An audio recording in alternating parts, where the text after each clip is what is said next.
Кызыңызды күйөөгө берерде кудаңыздын 3 нерсесиге маани бериңиз. Биринчиси, күйөө баланын орду кандай семьяда? Көчөдөн сырттан акча табып келеби же атасынын эркеси бар? Атасынын ата-энесинин кучагынан чыкпастан ошонун акчасына жеп ичип жашаган балабы? Күйөө балага маани бериңиз. Колунда кесиби бар, өнөрү бар, ата-эне өлүп кетет эртең. Ошо байлыкты башкарып кармап калуу үчүн да бала өнөрлүү болуш керек, тартиптүү болуш керек. Бул биринчиден экен.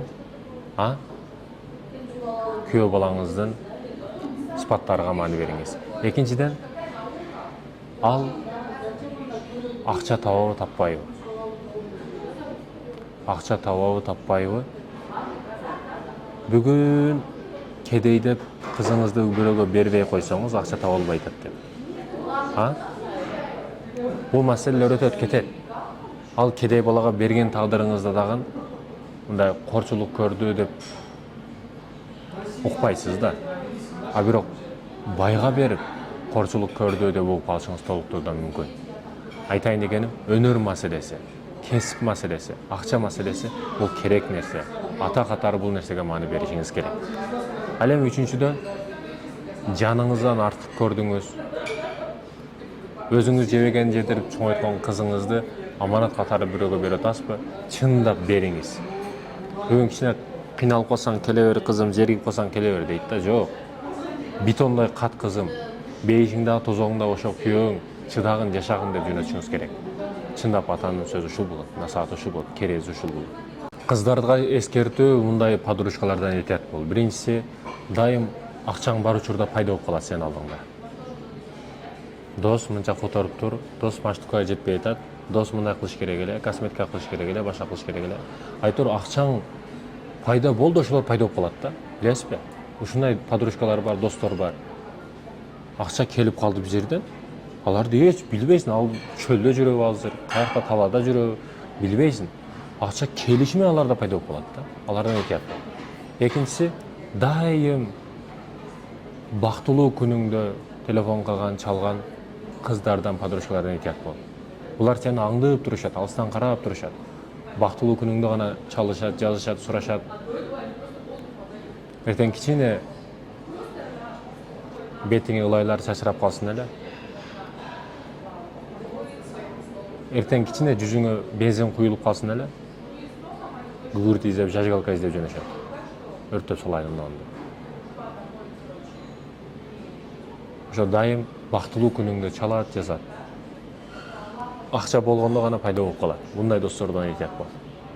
Эрим сөксө эмне кылайын дейт да. Эриңиз сөксө көзүңүздү кысышыңыз керек. Да, кээде эмоцияга берилип, кээде нервиге өтө катуу тийип койгонуңуз учурда, мына тилиңиз өтө мындай туу чокусуна чыккан учурунда вулкан жарылып кетиши мүмкүн да. Эркек дагы чыдабай кетиши мүмкүн. Ошондо кээде сөгүп коюшу мүмкүн. Сөктү деген ошондой кылды деген эмес да.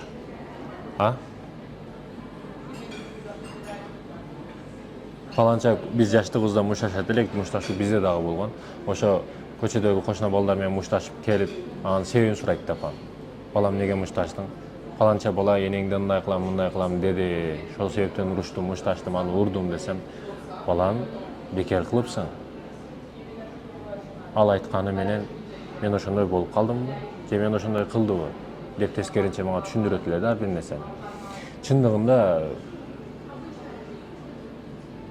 сөгүш деген ошол нерсе кылыш деген эмес.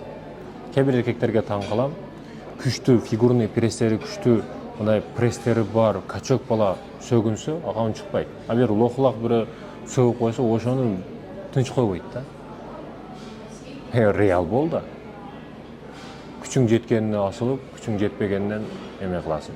Уят эмеспи? Эки жүздүү эмессиңби сен? О залда, тренажерный залдарда гантель штангадан башка эчтеке жок. А духту Аллах берет. Дух вообще башка нерсе бул. Адамдар түшүнө албай турган деңгээлдеги башка нерсе. Колуңду бирөөсүн кессе, экинчисин дагы кес деп бериш, бул дух деп аталат.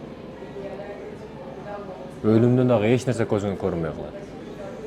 Ошондуктан айтып турган маселе эки жүздүү болбошубуз керек. Жөнөкөй бул жашоодо. Жөнөкөйлүккө эч нерсе жетпейт. Жөнөкөйлүк адамдын кадыр баркын көтөрөт. Мындай карап, бир машинасы жоктой көрүнүшүң мүмкүн.